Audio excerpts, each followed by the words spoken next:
আমালোকৰ আলোচনা এতিয়া এইটো হৈ আছে যে মুছলিম মেৰিজ এক্ট ডাইভৰ্চৰ আপোনাৰ যিটো 1935 এক্ট বাতিল কৰিব মুখ্যমন্ত্ৰী ডাঙৰ বিচাৰিছে, বিধানসভা তেওঁ আনিব এনেকুৱা লাগিছে। কথা পাতিছিলোঁ, তেওঁ এনেকুৱা ক'লে আমি উত্থাপন কৰিম আৰু কাজি শব্দটো আমি নেৰাখোঁ। আমাৰ মুছলিম সমাজৰ আমাৰ যিবিলাক আইন আপোনাৰ সংবিধানে আমাক দিছিলে, এতিয়া আপুনি বাতিল কৰিব বিচাৰিছে। আমাৰ কথা হ'ল যে আপুনি আমাৰ লগত বহি পেলাই ডিছকাশ্যন কৰক। আমি কোন কাৰণত কাজিৰ আপোনাৰ বিবাহ আইনটো আহিছিলে আৰু লগতে বহু বিবাহ কোন কাৰণত আহিলে, কোৰাণে কি কয়, আমাৰ লগত বহি পেলাই যদি আপুনি এটা আলোচনা বিলোচনা কৰে, তেতিয়া আপোনাক ভালকৈ আপুনি বুজি পাব। এনেই আপুনি খালি যদি আমাৰ আইন আগতে আপুনি বহু চৰকাৰী মাদ্ৰাছাবিলাক বন্ধ কৰিলে, আমাক ভালকৈ মাথাই নাছিলে। এতিয়া ছেকেণ্ড হ'ল আপোনাৰ মুছলিম মেৰিজ এক্টটো বন্ধ কৰি আছে, বাতিল কৰি আছে। এনেকুৱা হ'লে নহ'ব নহয়। আপোনালোক কথা পাতক আমাৰ লগত বহক। সেইকাৰণে আজি আমি এটা মিটিং পাতিছোঁ আমাৰ বুদ্ধিজীৱীসকল লৈ পেলাই, যে আমি বহি পেলাই এটা ৰাজ্যপালক এটা মেম'ৰাণ্ডাম দিম আৰু মুখ্যমন্ত্ৰী ডাঙৰীয়া সন্মুখত আমি এটা মেম'ৰাণ্ডাম দাঙি ধৰিম যে আমাৰ এই যে কাজি শব্দ মুছলিম মেৰিজ এক্টৰ আইনটো আপুনি কিয় বাতিল কৰি আছে, কোন কাৰণত বাতিল কৰি আছে, এইটো আপোনালোকে মোক বুজাই দিয়ক। তেতিয়া আমি আমাৰ যিটো আছে আমি তেওঁক বুজাই দিম। এই মিটিংখন কিয় ইমান দেৰি হ'ল আপোনালোকৰ? কাৰণ এই কাজিৰ যিটো প্ৰস্তাৱ বা এই আইনখনৰ বিষয়ে বহুত দিনৰ পৰা চৰ্চা হৈ আছে, এতিয়ালৈকে আপোনালোকে আলোচনা কৰাই নাই, আপোনালোকে মেম'ৰাণ্ডাম দিবহে। কিন্তু ইতিমধ্যে নহয় কাজিসকলে অলৰেডি আপোনাৰ মুখ্যমন্ত্ৰী ডাঙৰীয়া তাত গৈছিলে, মেম'ৰাণ্ডামো দিছিলে।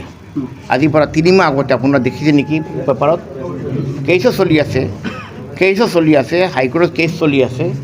আৰু তেতিয়াতো কৈছিলে, মোক আহি পেলাই বাহিৰত উৰাই পেলাই ফোন কৰিছিলে, নহয় আমাৰ এইবিলাক বহাল থাকিব। কিন্তু এতিয়া আমি দেখি আছোঁ বহাল নাথাকে, এইটো বাতিল হৈ আছে।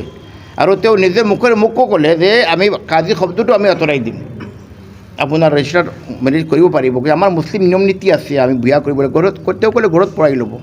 এইটো এনেকুৱা নহ'ব, কাৰণ আপোনাৰ মুছলিম ৰীতি ৰিৱাজ এতিয়াৰ পৰা নহয়, ভাৰতৰ স্বাধীন হোৱাৰ আগৰ পৰা চলি আছে।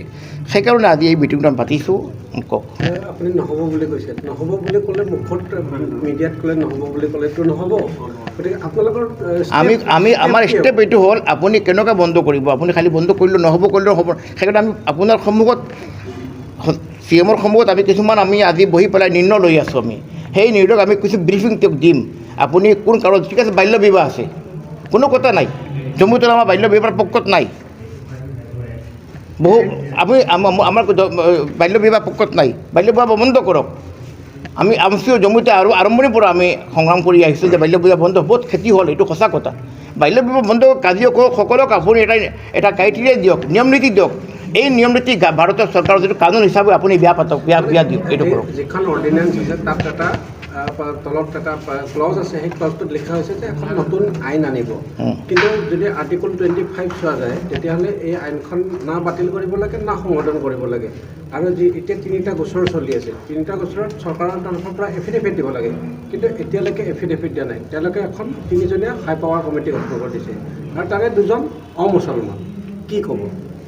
শুনক, এই যে আইন কানুনৰ কথা যিবিলাক আছে, এইটো আমাৰ যি অধিবক্তাসকলক মাতে যদি ভালকৈ বুজাই বজাব পাৰিম।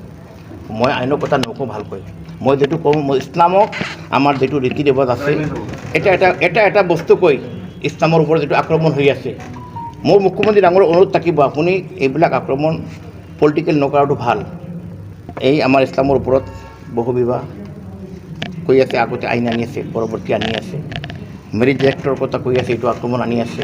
এই যে যিবিলাক হৈ আছে, আমি কৈছে আমি হৈ আছোঁ চব, আমি কথা পাতিব লাগে তেওঁৰ লগত, কথাই পতা নাই। আপুনি যিটো কৈ আছে, আমি যিবিলাকে আমি আমাৰ প্ৰশ্ন উত্থাপন কৰিব লাগে, দাঙি বুজাব লাগে, সেইকাৰণে আজি আমি মিটিং পাতিছোঁ। অকণমান দেৰি হ'ল, কোনো কথা নাই, দেৰি হৈছে, আমি মিটিং পাতিছোঁ, আমি নিৰ্ণয় লৈ আছোঁ। আজি মুখ্যমন্ত্ৰী ডাঙৰীয়াৰ সন্মুখত আমি এটা প্ৰশ্ন উত্থাপন কৰিম, আৰু এই প্ৰশ্ন উত্থাপন কৰিম, আৰু আমি কিছু ব্ৰিফ দিম।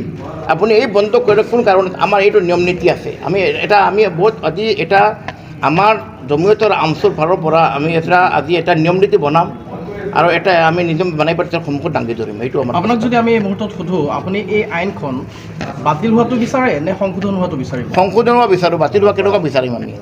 সংশোধন কৰক, কোনো কথা নাই। বাল্য বিবাহ বন্ধ কৰক, বন্ধ কৰিছে আপুনি, আৰু কিছুমান সংশোধন কৰিব লাগে, আমি বহি পেলাই কথা পাতিম। আমি বাতিল কৰিব নোৱাৰে। আপুনি কিয় বাতিল কৰিব? আপুনি মানে আপোনালোকৰ সৈতে আলোচনাৰ অভাৱ হৈছে বুলি ভাবে নেকি? আলোচনাৰ অভাৱ আছে, বহুত অভাৱ আছে।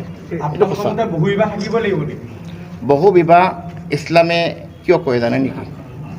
এজন উইড' ওমেন বিধৱা মহিলা তেওঁৰ আপোনাৰ হাজবেণ্ড ঢুকালে মই চিমৰ সন্মুখতে কথা কৈছোঁ বিধৱা মহিলা এই মানুহটোক কোনে সংস্থাপন দিব অবিবাহিত মানুহ সংস্থাপন দিব নেকি ইছলামে কি কয় যে আপুনি খালি বিয়া পাতি লওক আৰু 5টা 4টা বিয়া কৰি ইছলামে কেতিয়াও নকয় এজন বিধৱা মহিলা এজন অৰফেন ল'ৰা ছোৱালী শিক্ষা নাই কোনে আপোনাক সংস্থাপন দিব ইছলামে কয় এইবিলাক দুখীয়া মহিলাক সংস্থাপন দিয়া সেইটো ইছলামে শিকায় আপুনি আৰু যদি কেতিয়া লিভিং ৰিলেশ্যন যিটো হয় এইটো ইছলামক হওক যিকোনো ধৰ্ম হিন্দু ধৰ্ম মুছলমান ধৰ্মত লিভিং ৰিলেশ্যন নাই কানুন বেলেগ কথা আমি লিভিং